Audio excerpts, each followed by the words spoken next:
Hello friends, study experts classes में आप सभी का स्वागत है। दोस्तों, आज के वीडियो में हम देखेंगे शब्द रचना के बारे में। पूरा डिटेल के साथ पढ़ेंगे, शुरू से लेकर अंत तक बने रहिए और शब्द रचना को बहुत ही आसान तरीके से आप समझ जाइए। चलिए वीडियो को स्टार्ट करते हैं। देखिए, शब्द रचना होता क्या है, पहले जानने से पहले ये देख लेते हैं। यहाँ देखिए, गुलाब है, तितली है और मैना है। ये जो शब्द है एक रचनात्मक शब्द है, यानी कि किसी स्वर व्यंजन से मिलकर बने हैं, यानी कि शब्दों की रचना हुई है। तो इसमें हम देखेंगे कि जो शब्द है हमारा, ठीक है, ये किस प्रकार से बना है। तो यहाँ देखिए, आप की बात करते हैं अगर हम गुलाब की, तो देखिए आधा ग, उ, आधा ल और आ, फिर आधा ब और आ। यानी कि देखिए यहाँ पर जो है एक व्यंजन और व्यंजन के साथ जो है स्वर मिला है, तब जाकर हमको एक क्या मिला है, ग मिला है, ग और उगू, ठीक है, गुलाब। इस तरीके से पूरा गुलाब बना है, यानी कि यही जो है शब्दों की रचना हुई है। तो कह सकते हैं शब्द किसे कहते हैं, तो वर्णों का ऐसा मेल जिसका कुछ न कुछ अर्थ प्रकट हो, शब्द कहलाता है। क्या कहलाता है? शब्द कहलाता है। यानी कि ऐसा कोई भी जो वर्ण है, जो दो वर्ण अगर मिलते हैं, एक वर्ण से दो वर्ण मिलते हैं और उसका अर्थ निकले, तो ये क्या कहलाता है? शब्द कहलाता है। तो देखते हैं शब्द के बारे में और कि शब्दों का वर्गीकरण किस तरीके से होता है। शब्दों का वर्गीकरण चार तरीके से है। एक उत्पत्ति के आधार पर, बनावट के आधार पर, अर्थ के आधार पर, प्रयोग के आधार पर। इन सभी को एक एक करके देखेंगे कि उत्पत्ति के आधार पर क्या है, बनावट के आधार पर क्या है, अर्थ के आधार पर क्या है और प्रयोग के आधार पर क्या है। एग्जाम में क्वेश्चन आपको इसी में से पूछेगा कि उत्पत्ति के आधार पर कितने प्रकार के शब्द होते हैं, बनावट के आधार पर कितने होते हैं, अर्थ के आधार पर और प्रयोग के आधार पर। तो देखिए, उत्पत्ति के आधार पर तो चार होते हैं, बनावट के आधार पर बात करेंगे तो तीन, अर्थ के आधार पर दो और प्रयोग के आधार पर भी दो होता है। तो आप इस तरीके से याद कर सकते हैं, 4 3 2 2 कर कर याद कर सकते हैं। चलिए नेक्स्ट क्वेश्चन देखते हैं, नेक्स्ट यानी कि आगे की ओर देखते हैं। क्वेश्चन की बात कर रहे थे, ठीक है।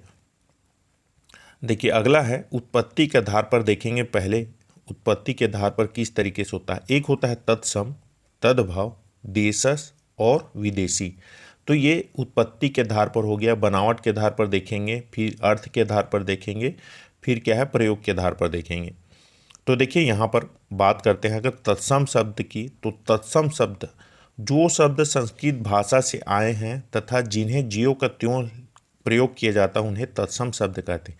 कहने का मतलब ये है कि जो संस्कृत भाषा के जो शब्द हैं वो ज्यों के त्यों हम हिंदी में बोलते हैं, उसी को क्या कहते हैं, तत्सम कहते हैं। जैसे सर्प, रात्रि, दुग्ध, स्वप्न, ये सभी क्या हैं, तत्सम शब्द हैं। अब बात करते हैं तद्भव शब्द। तो संस्कृत भाषा के वे शब्द जिनका रूप परिवर्तन करके हिंदी में प्रयोग किया गया है। यानी कि देखिए, जो संस्कृत के शब्द हैं वो हिंदी में, तो सर्प को अगर बात करेंगे हिंदी में हम लोग क्या बोलते हैं, तो यहाँ क्या बोलते हैं, सांप कहा जाता है। उसी तरह रात्रि को क्या कहा जाता है, रात कहा जाता है। दूध को क्या कहा जाता है, दूध कहा जाता है, ठीक है। स्वप्न को सपना कहा जाता है, ठीक है। इस तरीके से जो है तत्सम शब्द जो है तद्भव में रूपांतरित हुआ है, उसी को हम लोग तद्भव शब्द कहते हैं। अगला देखिए, इसी से और संबंधित तत्सम और तद्भव से शब्द हैं कुछ, वो आपके लिए बहुत ही इंपॉर्टेंट है। देखिए यहाँ पर एक है मयूर। मयूर जो है तद्भव में मोर हो जाएगा, तत्सम में आम्र और तद्भव में आम। अश्रु का आंसू, पद का पाँव। देखिए जितने भी ये तत्सम हैं, इधर वाले तद्भव हैं। वर्ष, बरस, कूप, कुआं, दधी, दही। इसी तरह कर्म का काम, हस्ती का हाथी, मस्तक का माथा, सूर्य का सूरज, कर्ण का कान, कार्य का काम, हस्त का क्या हो जाएगा, हाथ हो जाएगा। देखिए यहाँ कर्म को काम कहा जाता है और कार्य को भी काम कहा जाता है, ये ध्यान में रखिएगा आप। अब बात करते हैं हम देशज शब्द की।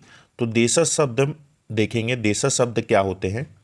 देशज शब्द का अर्थ होता है देश में उत्पन्न, यानी कि हमारे भारत देश में ही जो शब्द उत्पन्न हुए हैं वही क्या कहलाएंगे, देशज शब्द कहलाएंगे। ठीक है, जैसे कि हम बात करते रहते हैं और क्या हमारी आम बोलचाल की भाषा में भी हिंदी आए हुए शब्द हैं। इसी को हम क्या कहेंगे, देशज, जैसे जूता, खिड़की, पगड़ी, पैसा इत्यादि और भी देशज शब्द होते हैं। उसी तरह विदेशी शब्द जो कि अपने देश से न लेकर दूसरे देशों से शब्द लिया गया हो और उसको भाषाओं में प्रयोग किया गया हो, यही क्या कहलाएगा, विदेशी शब्द कहलाएगा। जैसे डॉक्टर, स्कूल, ये सभी अंग्रेजी के शब्द हैं। आदमी हो गया आपका, स्टेशन हो गया, इंग्लिश के शब्द हैं अंग्रेजी के। वकील हो गया, लालटेन हो गया, ये सभी बाहर देश से लिया गया है और यहाँ यूज़ किया जा रहा है, तो इसको क्या बोलेंगे, हम विदेशी शब्द कहेंगे। ठीक है, नेक्स्ट देखते हैं, बनावट के आधार पर देखते हैं। बनावट के आधार पर 3 प्रकार के होते हैं, मैंने बताया था 3। एक होता है ऋण शब्द, यौगिक शब्द और एक होता है योग ऋण। तो ऋण शब्द जानिए, ऋण शब्द वे शब्द हैं जिनके टुकड़े नहीं किए जा सकते। सीधी सी बात, अगर हम उसका टुकड़ा करेंगे तो उसके कोई अर्थ ही नहीं निकलता। ठीक है, अगर टुकड़ा कर दिया जाए तो उसका कोई अर्थ ना निकलेगा, तो ये क्या कहलाएगा, ऋण शब्द कहलाएगा। जैसे मेला, मेला को अगर हम लोग तोड़ते हैं तो मे और ला, में क्या है, कोई अर्थ निकल रहा नहीं, ला भी कोई अर्थ नहीं निकल रहा। हाथी, मछली, कमल, ये सभी क्या है, ऋण शब्द कहलाएंगे। उसी तरह यौगिक शब्द की बात करेंगे तो यौगिक शब्द जो शब्द सार्थक शब्दों के योग से बना हो, यानी कि देखिए दोनों का जो शब्द हैं उनका दोनों का अर्थ निकलता हो। देखिए स्नान, स्नान देखेंगे तो बात करेंगे तो क्या होता है, नहाना होता है और इसका एक अर्थ निकल रहा। उसी तरह घर है जिसमें हम रहते हैं, तो ये स्नान घर क्या हो गया, यौगिक शब्द हो गया। उसी तरह यहाँ बात करती है, देखिए यहाँ पर ये क्या है, नील गगन। तो नील गगन क्या है, नील, नील यानी नीला, गगन यानी आसमान। ठीक है, तो यहाँ देखिए ये सब चीज़ें हैं। आगे देखिए बात करते हैं, आगे बात करेंगे हम योग ऋण शब्द की। ठीक है, देखिए यहाँ योग ऋण शब्द की बात करेंगे हम लोग, तो वे शब्द जिनके टुकड़े तो हो सकते हैं किंतु उन शब्दों का सीधा अर्थ न निकलकर कोई विशेष अर्थ निकलता हो, उन्हें योग ऋण कहते हैं। देखिए सीधी सी बात, अगर उसको अगर हम लोग टुकड़े करते हैं और टुकड़े करने के बाद उसका कोई और अर्थ निकले तो वो क्या कहलाता है, योग ऋण। जैसे लंबोदर है, लंबा उदर, यानी कि लंबा है उदर जिसका, उसको क्या बोलते हैं, गणेश।